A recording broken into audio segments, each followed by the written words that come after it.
Arsalan mini review. তোমাদের আগেই বলেছিলাম আরসালানে গেছিলাম দিদির জন্মদিনে। অ্যাম্বিয়েন্স পুরো 10/10 ছিল, অসাধারণ পরিষ্কার, অসাধারণ ডেকোরেশন। তারপরে গিয়েই আমরা অর্ডার করে নিয়েছিলাম ফিরনি। নর্মাল ফিরনির মতোই খেতে ছিল, 90 টাকা দাম নিয়েছিল, 7/10। তারপরে মাটন বিরিয়ানি অর্ডার করে নিয়েছিলাম, 1 পিস মাটন, আলু আর রাইস। মাটনটা আমার মতে 444 টাকা, এর থেকে আরও বেশি বড় হওয়া উচিত ছিল। মাটনটা অনেকটাই ছোট ছিল, কিন্তু খেতে খুব ভালো ছিল বিরিয়ানিটা। তারপরে এই যে স্যালাড, তার মধ্যে আরসালানের দেখতে পাচ্ছ। তারপর মাটন কোরমা, যেটা নিয়েছিল 400 টাকা, 2 পিস মাটন, একটা আলু, একটা ডিম। ভালো ছিল খেতে।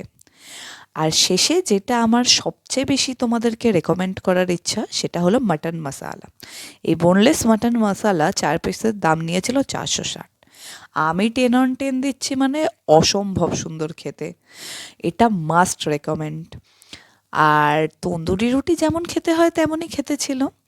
বাট তোমরা যদি আরসালান যাও, বিরিয়ানির থেকেও আগে বলবো মাটন মশালা খেও। আর এই যে আরেকটা ফিরনি নিয়ে নিয়েছিলাম, কারণ শেষ পাতে তো মিষ্টিটা দরকারি।